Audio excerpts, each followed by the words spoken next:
Previously on Alan Wake. I came to Bright Falls with my wife, Alice. Thank you for coming here with me. I thought maybe you could write here. I don't want to hear it! God damn it, Alice! Now, she's missing. Alice?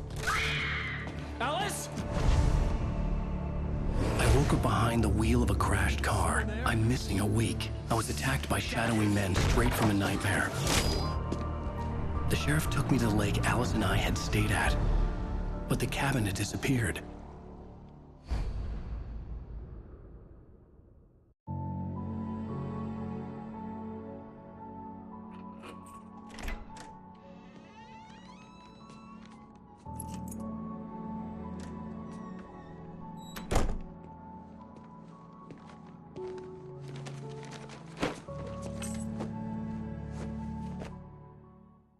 Honey, I'm home.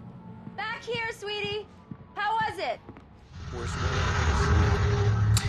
We have two of these New York flashback scenes in the game, and actually we almost cut them out. And I'm very glad that we were able to keep them in because they are very important to the story that we're telling here. These are the days when the Wakes were actually happy.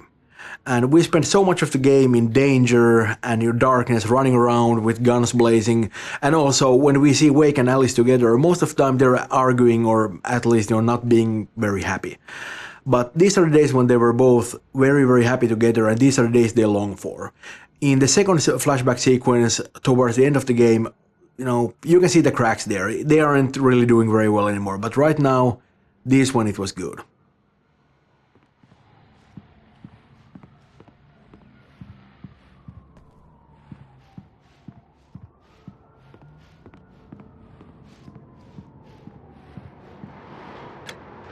Coffee's on.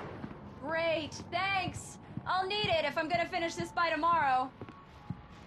Oh, hey, I just finished those cover mock-ups. They're on your desk. Tell me what you think. No kidding. I didn't think you'd get them done this quickly. These look really good. Oh, sure, until Barry gets his hands on them. Which, by the way, will happen over my dead body. The last time was the last time. Oh, and speaking of Barry, he called. Alan! Alan, please check the fuse box. This was a late goodbye. I'm right here. I'm on it, honey. Please hurry.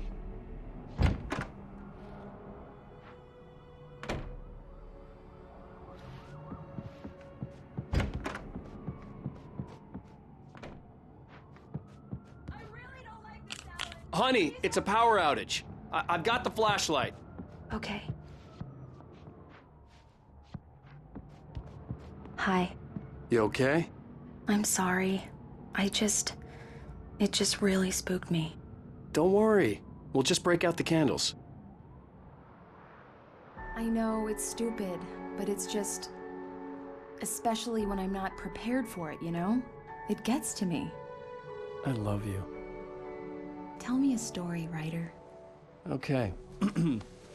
I used to have these nightmares when I was a kid. The dark really spooked me, too. When it got really bad, my mom gave me this old light switch. She called it the clicker. The clicker, huh? Yeah. If I ever got scared of the dark, I could just flip the switch and a magic light would scare the monsters away. Oh, sure. Here it is. Alan. Maybe it'll help you, too. Yeah, nice story, writer boy. You made that up right now, didn't you? No. Seriously. I love you, even if you are a liar. Thanks for this.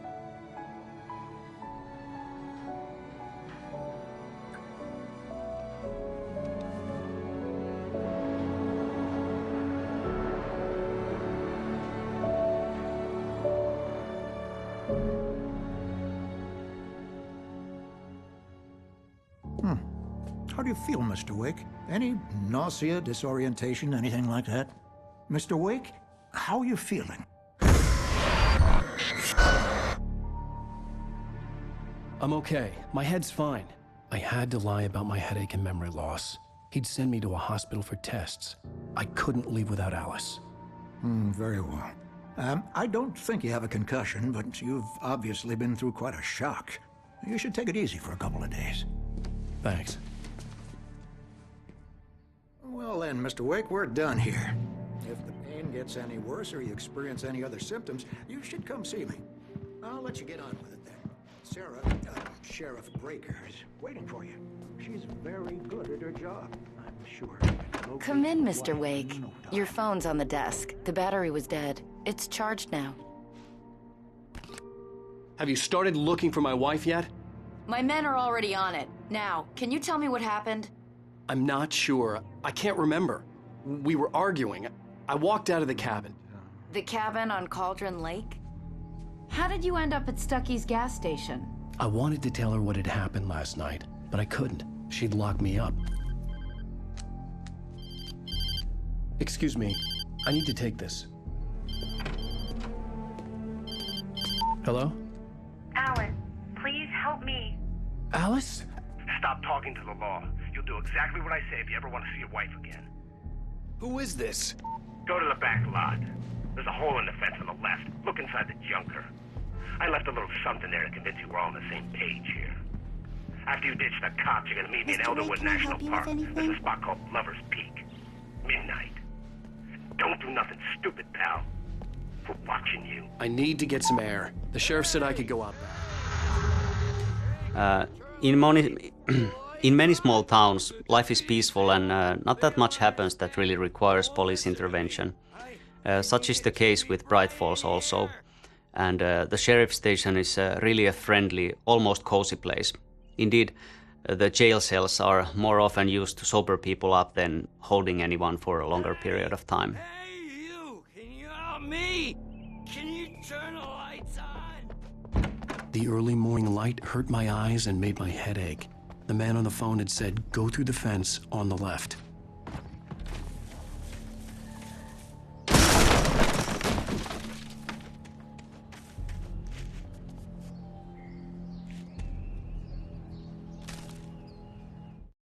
The kidnapper fired his gun one last time, and the shadow vanished into the darkness it had come from.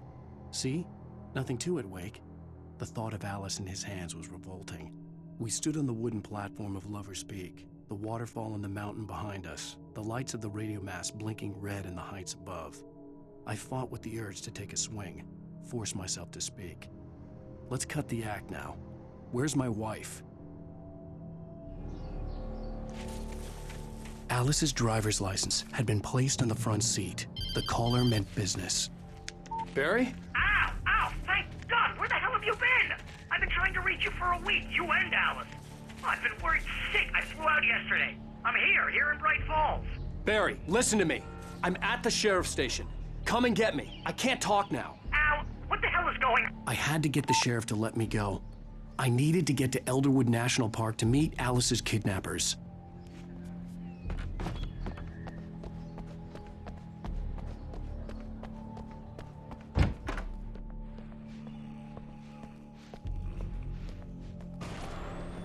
A writer is a light that reveals the world of his story from darkness, shapes it from nothingness. The way a sculptor carves a statue from a block of granite. If I stop, the world I'm making dies. Darkness will reclaim it. It's a long, hard journey into the dark. Alice's life is at stake, but I can't think about that, or I'll lose it. The dread lingers at the edge of perception. I'll push on. Anything is possible here. I'll write the story. I'll save her. Marvelous, Sarah. I just wanted to settle all the damage the Anderson brothers might have inadvertently caused on their recent... Are you feeling any better, Mr. Wake? I'd like to leave. Am I free to go? Well, we still need to talk about... Am I under arrest? No, of course not. But I need to know where you'll be staying so I can get in touch with you. I'd avoid the motel. The Majestic is known for its roaches. The cabins at Elderwood are pretty nice, though. That sounds perfect. I'm Dr. Emil Hartman. I'd like to invite you to stay at Cauldron Lake Lodge. Did you talk to my wife? I had the pleasure of discussing your situation with her on several occasions. Did you set something up with her? I invited her here. My clinic is a place where... Oh! Hey! Oh, my! Take it easy. Hey, nobody move! Get your hands off of my client! Who are you? I'm Barry Wheeler, his agent. If you have business with Mr. Wake, you talk to me. You yokels won't know what hit you once I sick my lawyers on your asses. No harm done, Sarah. I'm all right. I don't want to press charges. Mr. Wake, my offer still stands. Get me out of here. What the hell was that about, Al? We don't need a replay of that thing with the paparazzi. I thought they were gonna lock you up.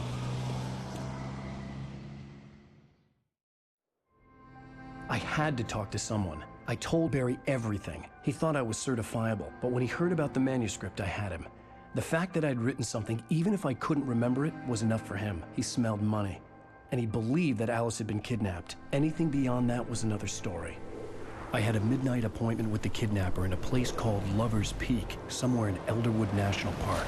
The plan was to rent a cabin. I don't like it, Al. I don't like any of it. It's not good. In fact, it's the absolute opposite of good.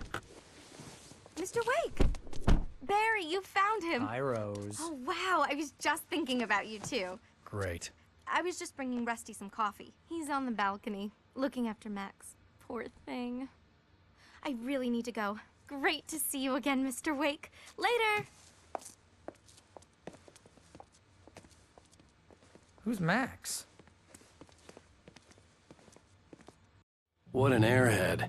Jeez, Mr. Takes a swing at everybody. The visitor center is the hub of Elderwood National Park area. It's a place where you can get information about the local wildlife, directions if you are going out hiking in the forest, or keys if you are renting one of the cabins in the area. It also has a nice cafeteria which looks out into the forest. It's a bright and beautiful place to stop for a while and have a cup of coffee, but it's also filled with lots of stuffed animals and mammoth skeletons and so forth. So it's not really a place that you'd want to visit at nighttime, which is what you will be doing. Seriously, Al, what you were saying in the car, just listen to yourself. What, you shy guy? Wait here. Body just disappeared? Easy there, boy. I'm almost done. Hey, Rusty, right? You rent cabins. Oh, Mr. Wake. I'd shake your hand, but mine are kind of full here. Actually, I'm sorry about this. Would you mind grabbing the registration form from the desk? It's just across from Bucktooth Charlie. Okay, sure. What happened?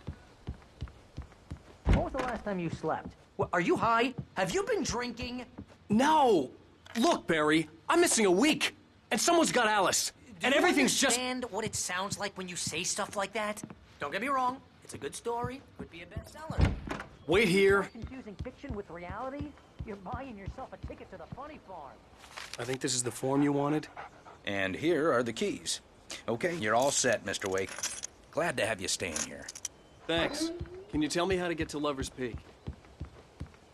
Seriously, Al, you can't just go and meet a kidnapper. Those situations always end up in disaster. You gotta talk to the cops.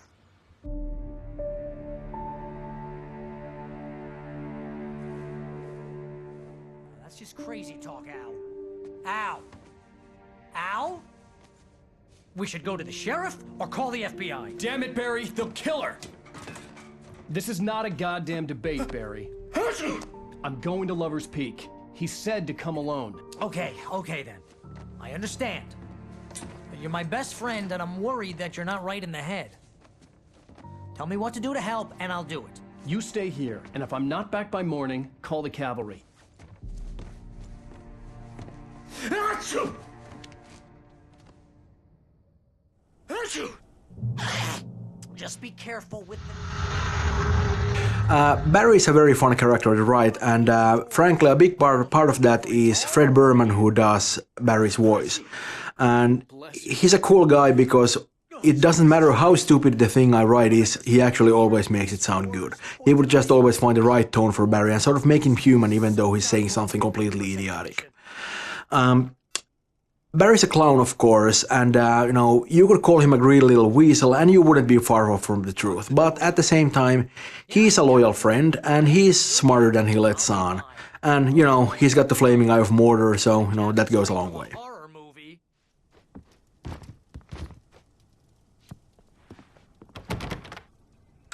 Real funny, Al. Real funny. Ha-ha! Thank you. I'll just sit here in the dark till you come back. Or until I hold down the fort. I'll be with you in spirit.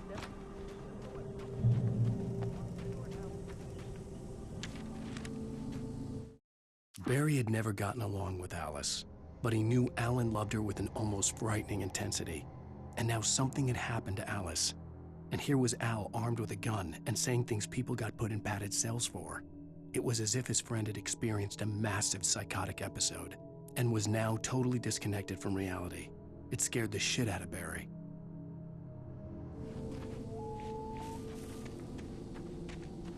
I knew I should have gone to the cops. This wasn't the smartest thing I'd ever done, but I was still angry with Barry for trying to talk me out of it. These people had called me right in the sheriff's station. The cops wouldn't scare them, and they had Alice.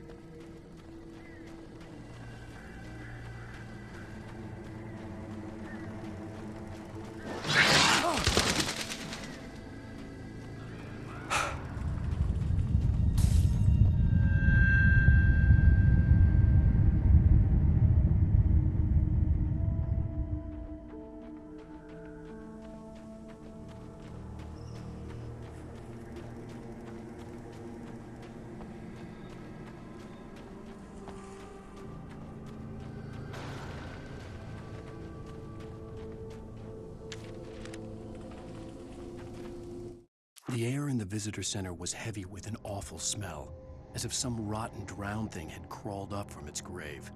Rusty kept coughing blood. My eyes were drawn to the twisted shape of his broken leg. The attack had been vicious. Max whined in his cage. Rusty's eyes were wild with fear and terror. He gasped. "Mr. Wake, it happened just the way it was on that page."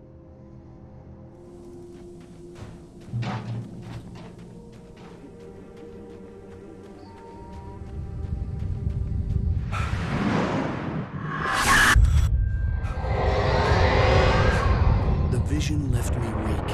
This was no head injury.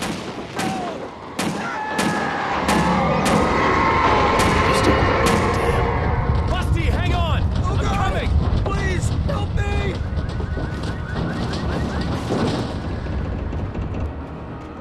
Anybody? Help me! Help me! Can you hear me? Anyone! Please, Hello? help! Back here! I'm back here! Hey!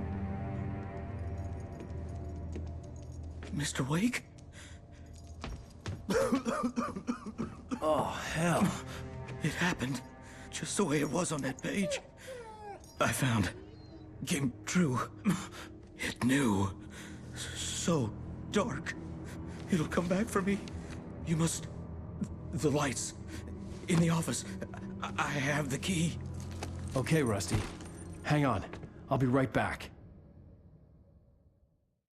Whatever did this couldn't be far. Rusty had found a page from the manuscript. It would help me understand what had happened.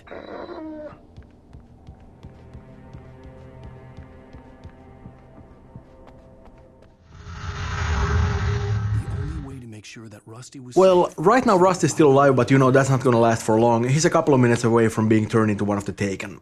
You know, and we worked on the Taken for a long while, and when we initially started to build the concept, the basis was on serial killers from comics and movies. Right. We wanted them almost seem like immortal enemies, and they always turn up where you least expect them. Yeah, and they seem kind of mindless. Well, that's because the Dark Presence just sort of strips everything away from them. It just leaves this empty shell and fills it with darkness and sort of throws them at you.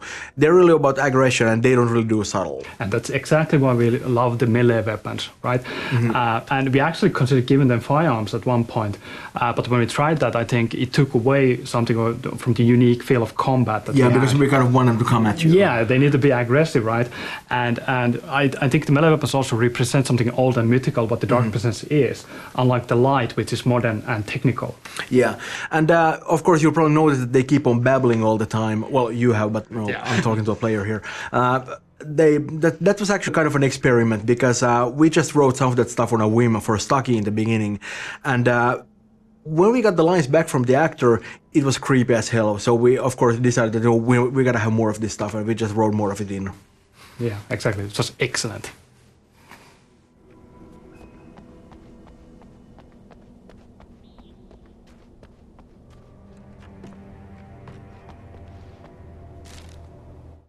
The visitor center was sturdy, but the impact turned the front of the building into splinters. Rusty was thrown across the lobby like a rag doll and hit the far wall hard. It didn't hurt until he tried to move and saw his leg bend the wrong way, felt the broken rib stabbing him on the inside. Rusty howled in pain and fear, suddenly afraid to die alone.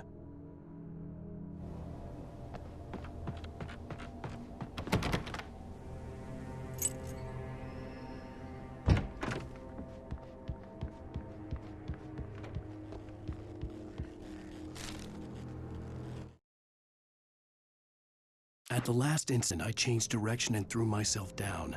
The axe splintered the trunk of a tree. I stumbled into the pool of bright light. My lungs burned. I was too exhausted to move. I tensed as I waited for the killing blow, but it never came. I raised my head. Nothing moved in the darkness beyond. For the moment, bathed in the cold light, I was safe.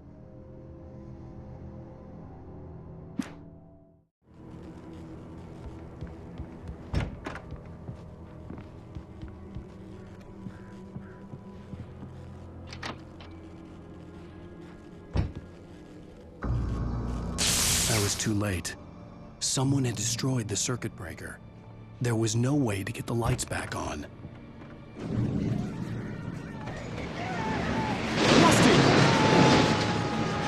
Rusty!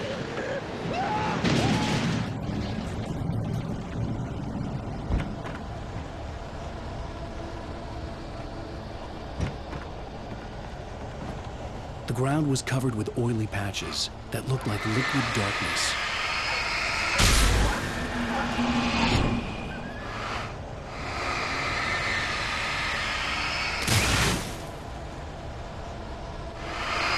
Hunters need hunting licenses.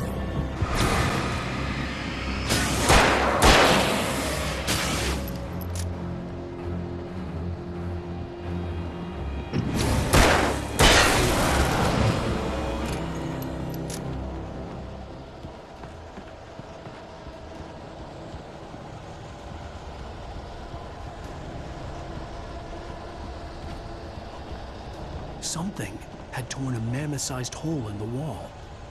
Please don't feed the animals.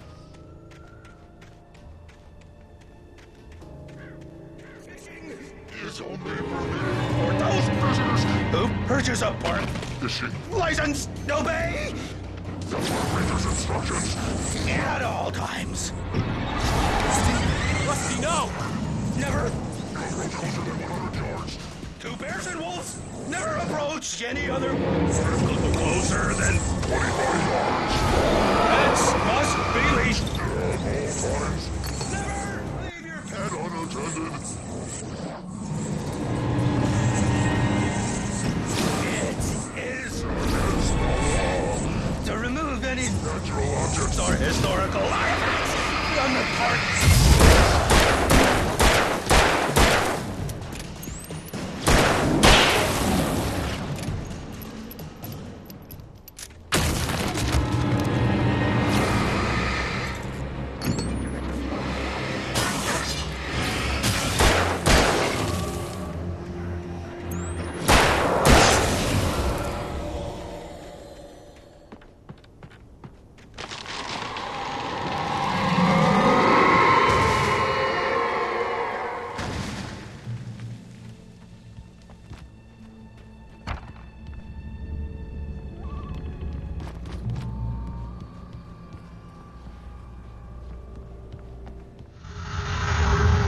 The Elderwood National Park sits in the middle of the dark and majestic Elderwood Forest. It's a place that features bare sun-bathed mountainsides and tall redwood forests and temperate rainforests and marshlands. Despite some hiking trails and friendly signs, it's nevertheless a wild place like nature is, and you shouldn't venture out too far into it after dusk. This place is inspired by the many beautiful nature preservation parks that are a staple of Pacific Northwest. And as we do like to throw the player out into the forest a lot at nighttime, this location really is in the essence of our gameplay.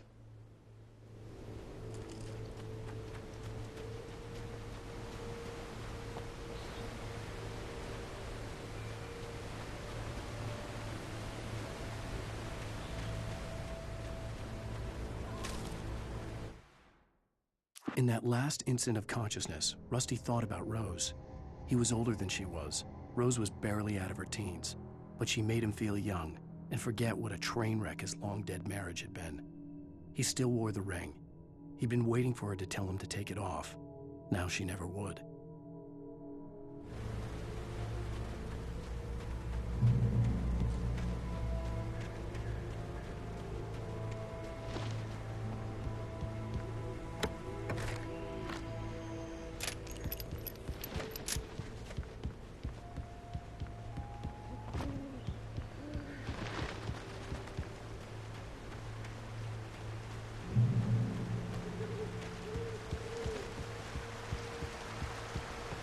Lover's Peak was at the far end of the nature trail.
I turned the corner, afraid of what the flashlight's beam might reveal. Suddenly, a roughly painted symbol of a torch glowed in the light. Behind it, hidden by a rock, sat a battered metal trunk. It was here for a reason, packed with supplies, batteries, flares, ammo, things you need to make it through the darkness of the night. Something left behind by someone who knew what I knew, and more.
Come on, we gotta get moving. More of them coming.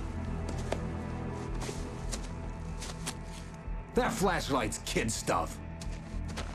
The flares will keep the bastards away.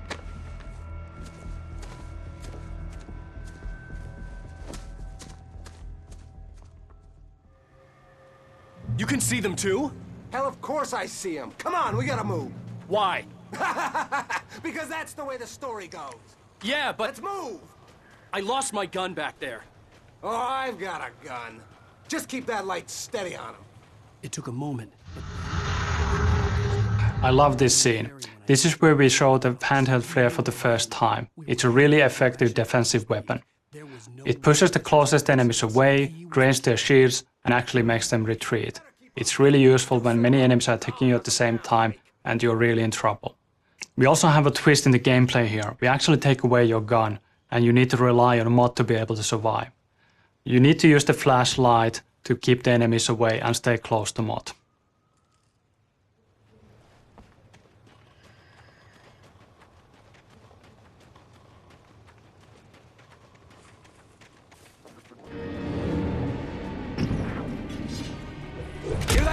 It's them. That's what I got for you. Ah!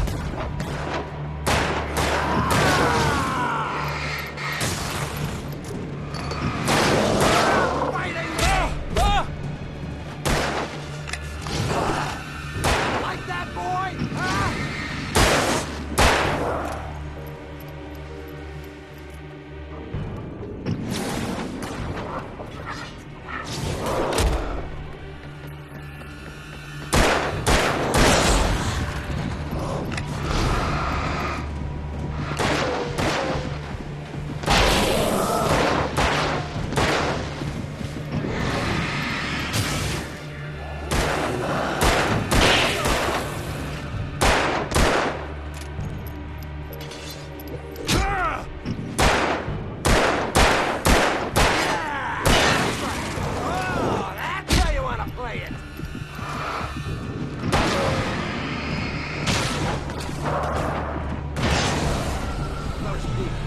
Stairs, Wake. Use the flares from the emergency box to hold them off while I get these boards off. Give me the gun. Yeah, no can do, Wake. Are you kidding? Give me the gun! No time for back call. Hold them off,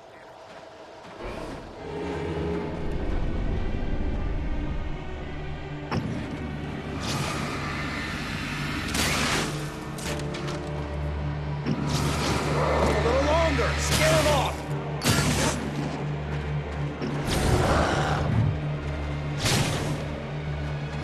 Get some light on those bastards! That'll keep them off us!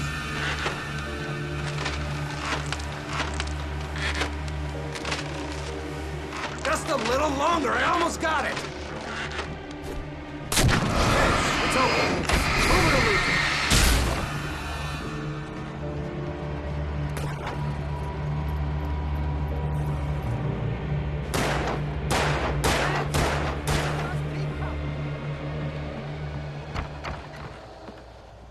Better get ready. They'll be on us soon.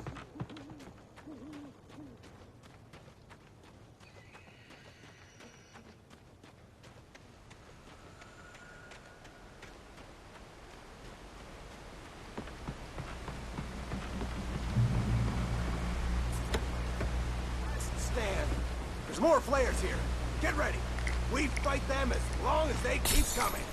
Give me the goddamn gun! They're coming! That's not how this goes. Get with the program, Wake.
Nothing to it.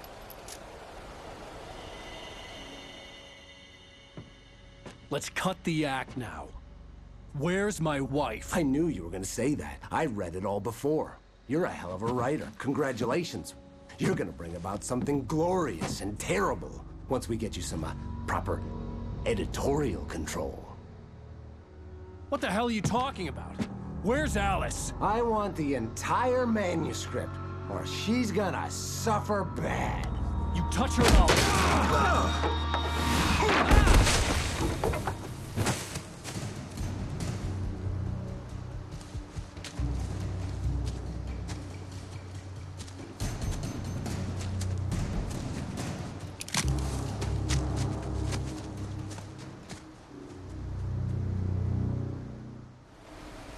gonna give me the manuscript or you'll be sorry!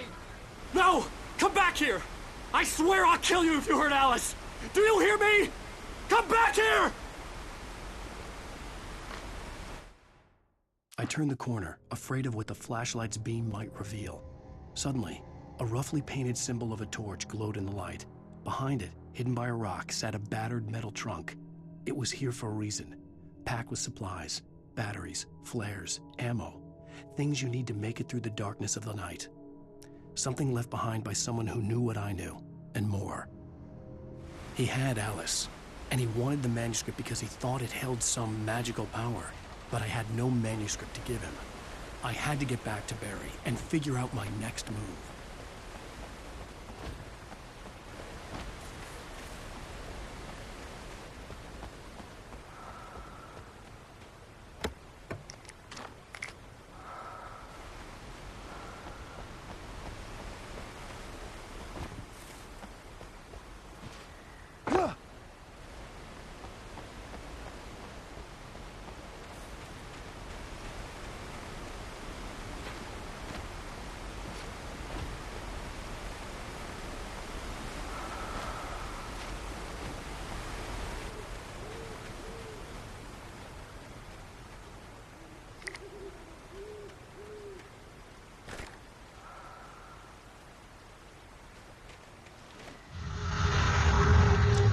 Shaping this area of dark, foggy forest into a playable area has been challenging. We wanted to give the player the impression of being lost without making the navigation ever annoying.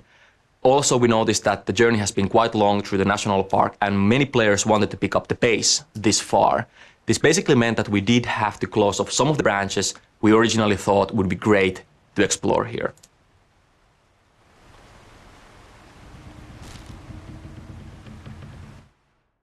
On more than one occasion, Alice had tried to explain to me how it felt to be afraid of the dark. To her, darkness wasn't simply the absence of light, but something more tangible than that. It was something you could touch and feel. Worse than that, it was something with a mind of its own, something malicious and malign. For her, things changed when they were wrapped in darkness. They turned into something else, something foreign, and nothing was safe or innocent anymore. I'd never really understood what she meant, until now.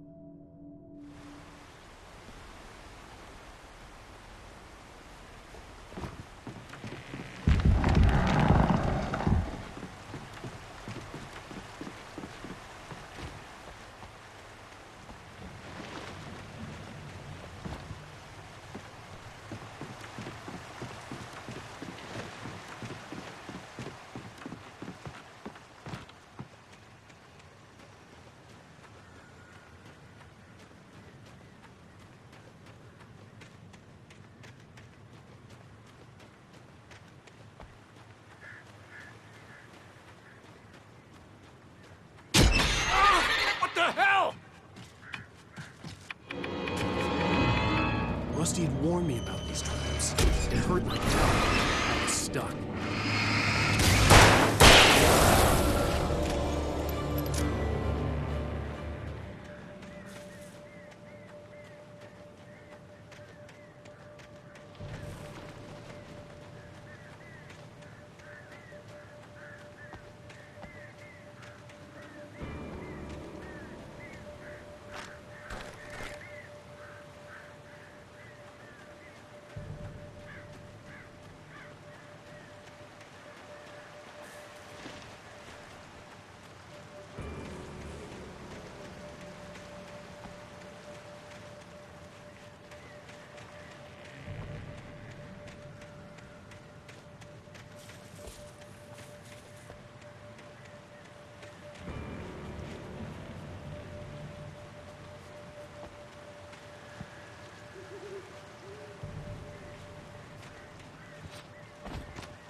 The night had been one desperate situation after another. I was exhausted, and my body felt as though it had been chewed up and spat out. The flashlight was heavy in my hand, and each pull of the trigger sent a painful shock up my arm. But I was finally out of the woods, and things were looking up. That's when I heard the chainsaw.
The logging site was a mess. The modular office had been pushed off the cliff. Deputy Thornton climbed up from the wreckage excited, breathing hard from the exertion. Nobody there. It's weird. Don't you think that's weird? Bored, Mulligan let out a mighty snort. Hell, it's always weird, Thornton. Just a question of sorting out what kind of weird it is this time around.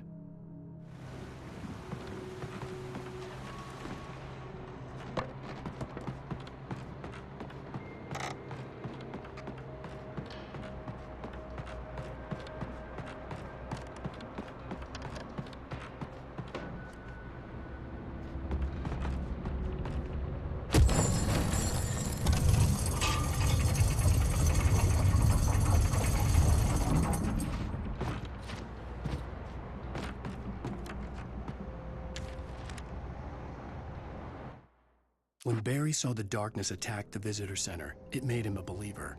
The men Al said he'd shot, they hadn't been just locals on crank. Somehow the world had changed, like the channel had been switched without warning. You think you're watching a sitcom, and you're really watching a horror show. When the birds started attacking the cabin, Barry wasn't surprised, just terrified.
Barry?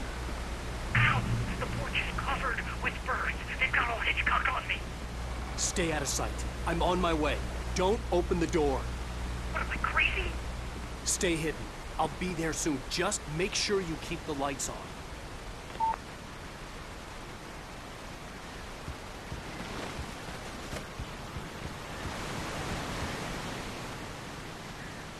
I still had to reach Barry at the cabin, but at least I was out of the woods.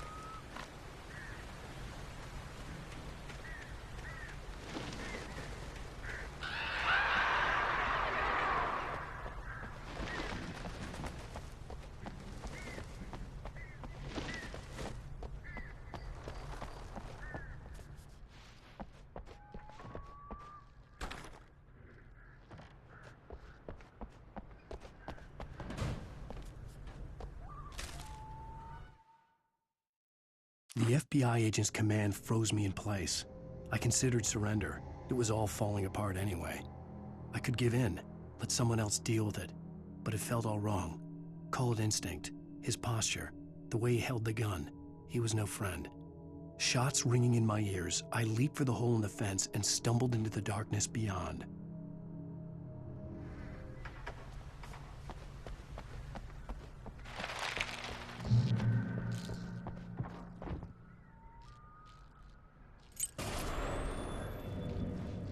A story is not a machine that does what you tell it. A story is a beast with a life of its own. You can create it, shape it, but as the story grows, it starts wanting things of its own. Change one thing and you set off a chain reaction of events that spreads through the whole thing. The characters have to be true to themselves. The events need to follow a logic that fits the story. A single flaw and the magic is gone. The story dies. Alice dies. You can harm and yourself.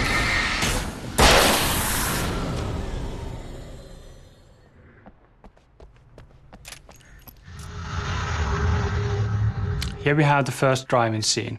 The vehicles were originally designed to be used as weapons against the dark forces.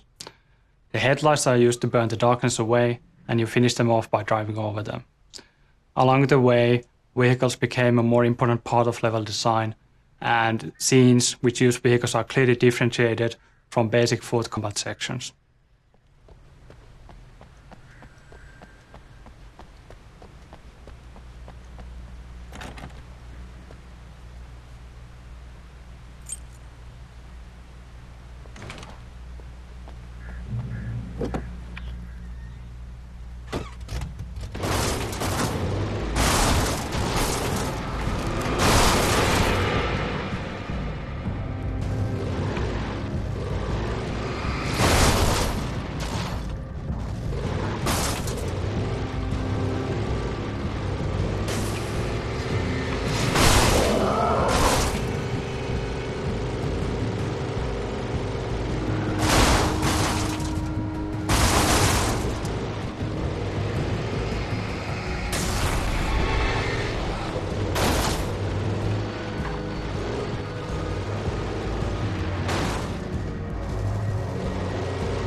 There was no misunderstanding. Cauldron Lake was where Alice and I had stayed, but there was no cabin and no island. I was missing a week. What had happened to me? What had happened to Alice? I had to get her back. I couldn't face life without her.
The flare gun was probably the best weapon I could imagine against the dark things I was facing.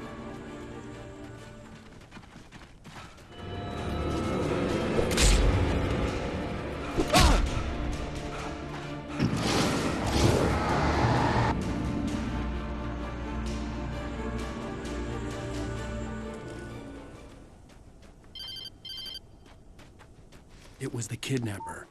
You son of a bitch! Where's my wife? Enough horseplay, Wake. You deliver the manuscript, and you can have your woman back. Simple as that. I don't... Listen. I'm gonna need time to finish it. I still need to write the ending. I need a week. It's not done? I need a week. 2 days. The old Bright Falls coal mine is nearby. You can find it easy, city boy. The main building, there at noon. You bring the manuscript, you'll get your wife. If not, well, get me? Yes, I get you.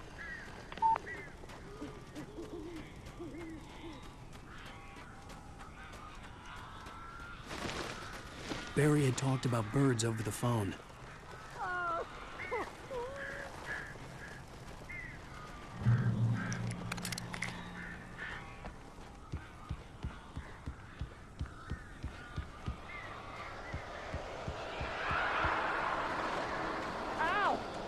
I am so glad you're here. A couple of them got in here before I wanted to.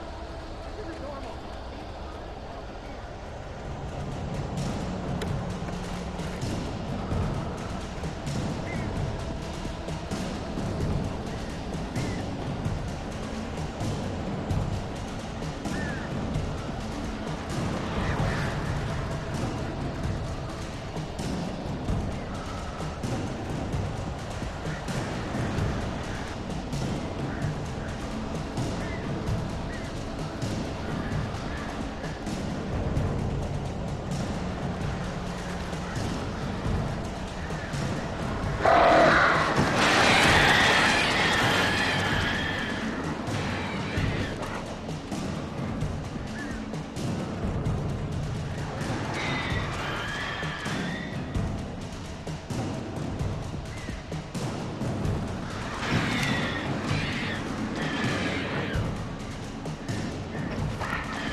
They're gone!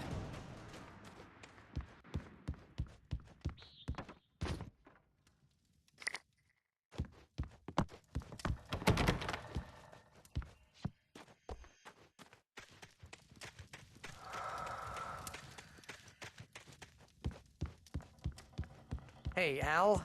I'm sorry for thinking you were having a psychotic episode, man. I sent Barry to the town to ask around about a man fitting the kidnapper's description. He'd go through the archives of the local paper. Perhaps he could learn something. Anything about the island and the cabin that had disappeared. The man wanted a manuscript. I had to try to write him one to get Alice back.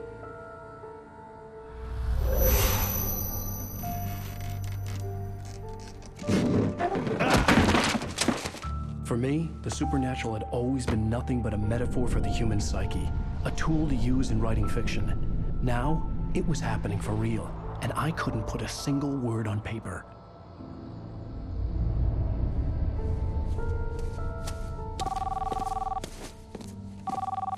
Barry Wheeler speaking. This is Rose. Rose? I found Mr. Wake's pages. Oh, you sweet, brilliant girl. Could you and Mr. Wake come get them? I live in the trailer park outside the town. We'll be there in less than an hour. Bye now. See you soon. Have a great day. Hope you come back soon. Welcome to the Oh Dear Diner. Good girl.